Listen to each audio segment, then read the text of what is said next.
கிட்ட எல்லா உண்மையும் சொல்லும்படி செஞ்சிடுறாங்க நம்ம காவேரி. அதன்படி வெண்ணிலா கிட்ட எல்லா உண்மையும் வாங்குற காவேரி அதை ரெக்கார்டும் பண்ணிடுறாங்க. அடுத்து வெண்ணிலா சொல்கிறாங்க, ஆக்சிடென்ட் ஆனது தான் உங்களுக்கு எல்லாருக்கும் தெரியும். ஆனால் அந்த ஆக்சிடென்ட் எப்படி நடந்தது தெரியுமா? உண்மையிலேயே விஜயோட சித்தப்பா சொன்னதெல்லாம் உண்மை கிடையாது. உண்மையில் என்ன நடந்ததுன்னா, ஆல்ரெடி அந்த வண்டி ப்ராப்ளம் ஆகிடுச்சு. அப்போ தான் வண்டி போயிட்டு டிரைவர் தெரியாமல் அடிச்சிட்டாரு. ஆனால் அவர் சித்தப்பா என்ன சொன்னார்னா, விஜயோட சித்தப்பா இந்த மாதிரி நான் தான் ஃபோன் பண்ணேன், டிரைவரை வண்டியை மோத சொன்னேன்னு சொன்னார். அதெல்லாம் உண்மையே கிடையாது. இந்த விஷயத்தை எல்லாத்தையுமே நான் போலீஸ்கிட்ட சொல்லணும்னா நீ விஜயை டைவர்ஸ் பண்ணிவிடுவேன்னு சொல்லிட்டு எனக்கு சத்தியம் பண்ணு அப்படின்னு சொல்கிறாங்க. அதுக்கு முன்னாடி நீ எனக்கு ஒரு சத்தியம் பண்ணி இந்த விஷயத்தை எல்லாத்தையுமே நான் போலீஸ்கிட்ட சொல்லுவேன்னு சொல்லிட்டு அப்படின்னோடனே, அது எப்படி நான் சத்தியம் பண்ண முடியும்? நீ பண்ணாதான் நான் பண்ண வேண்டாம். இல்லை நீ பண்ணாதான் நான் பண்ண வேண்டாம். என்ன ஓவராக பண்ணுறியா? அப்படி நான் எதுவுமே பண்ண வேணாம் அப்படின்னு அப்போவும் இஷ்டம் அப்படின்னு சொல்லிட்டு போகிறாங்க காவேரி. சே, இப்போ என்னை கூட்டின்னு பேருமே வெறுப்பேற்றி தான் கூட்டின்னு வந்தாளா அப்படின்னு சொல்லிட்டு டென்ஷன் ஆகி கூட போகிறாங்க. அடுத்து என்ன நடந்ததுன்னு கேட்டோன்னா ஒன்றும் நடக்கலை. அந்த காவேரி என்ன ஆனாலும் தெரியல, ஒரு மாதிரி ஆகிட்டா அப்படி இருக்குது. தேவையில்லாத வேலை பண்ணிகிட்ருக்கா. தேவையில்லாமல் என்னை கூட்டின்னு போய் வெறுப்பேற்றி கூட்டின்னு வந்திருக்கா.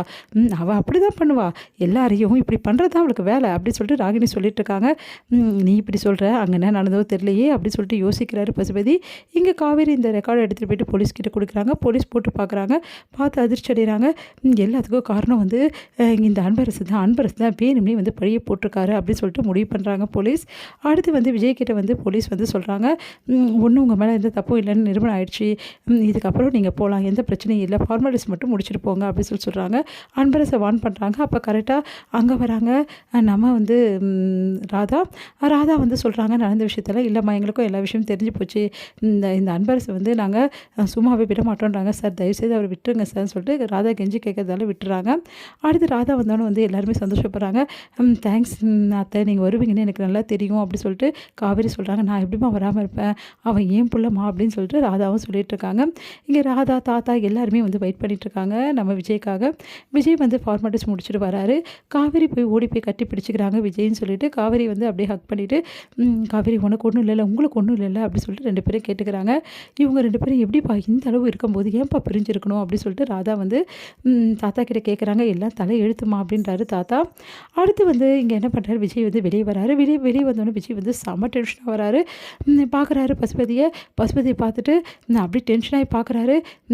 என்ன பண்ணணுமோ பண்ணிட்டல, பார்த்தல என் காவேரி என்னை இப்படி கூட்டிகிட்டு வந்துட்டான்னு சொல்லிட்டு என்னையும் காவேரியும் பிரிக்கிறதுக்கு என்னெல்லாம் திட்டம் போட்ட, காவேரியை பழி வாங்கணும் உனக்கு, அதுக்காக நீ என்ன வேணாலும் பண்ணுவேன். என் சித்தப்பாவையும் யூஸ் பண்ணிக்கிட்டல, நீ என்ன வேணாலும் பண்ணு, எவ்வளோ வேணாலும் ஒன்று ஆட்டம் ஆடு, எல்லாத்துக்குமே உங்கள் எல்லாருக்கும் சேர்த்து நான் முடிவு கட்டுவேன். என்னை இந்த நிலைமைக்கு ஆக்கணும், உங்கள் யாரையும் நான் சும்மா விட மாட்டேன் அப்படின்றாரு. அன்பரசு வராரு. அப்படி பதுங்க ஐயோ இவங்கிட்டே மாட்டிக்கிட்டேமேன்னு சொல்லிட்டு, எங்கள் பாரு சித்தப்பா, நீ பண்ண வேலைக்கு எல்லாத்துக்குமே உனக்கு இருக்குது அப்படின்றாரு. அதை கேட்டு ஐயோ இவன் என்ன பண்ண போகிறான்னு தெரியலையே அப்படின்னு சொல்லிட்டு அதிர்ச்சி அடைகிறாரு. எல்லாருமே எல்லாருக்கிட்டையுமே சொல்கிறாரு விஜய், இதுக்கப்புறம் நீங்கள் என்ன பண்ணாலும் சரி, என் காவேரி ஒன்றுமே பண்ண முடியாது. உங்களால் என்ன பண்ண முடியும், என்னென்ன பண்ண முடியுமோ பண்ணிக்கங்க. இதுக்கப்புறம் இந்த விஜய் என்ன பண்ண போகிறான்னு மட்டும் பாருங்கள். போனால் போதுன்னு விட்டால் உங்கள ஓவராக போயிட்டுருக்கீங்களா எல்லாரும் அப்படின்றாங்க. அது தம்பி நாங்கள் சொல்கிறத அப்படி சொல்லிட்டு வெள்ளாவோட மாமா பேச வராரு. வாயை மூடியா, நீ எல்லாம் ஒரு மனுஷனா? எல்லாம் இந்த ஆள் கூட சேர்ந்து தானே ஆட்டம் போடுற, உனக்கு இருக்குதுயா, நீங்கள் எல்லாரும் என்னை தூக்கி ஸ்டேஷனில் வச்சுட்டிங்கல்ல, உங்கள் எல்லாருக்கும் நான் முடிவு கட்டுறேன் அப்படி சொல்கிறாரு விஜய். கோவப்படாத விஜய், சொன்னால் கேளுப்பா, நீ வா அப்படி சொல்லி காவேரி ஒரு மாதிரி இருக்காப்பா அப்படின்னு. காவேரி உனக்கு என்ன ஆச்சு அப்படின்னு சொல்லிட்டு விஜய் ஓடி பார்க்குறாரு.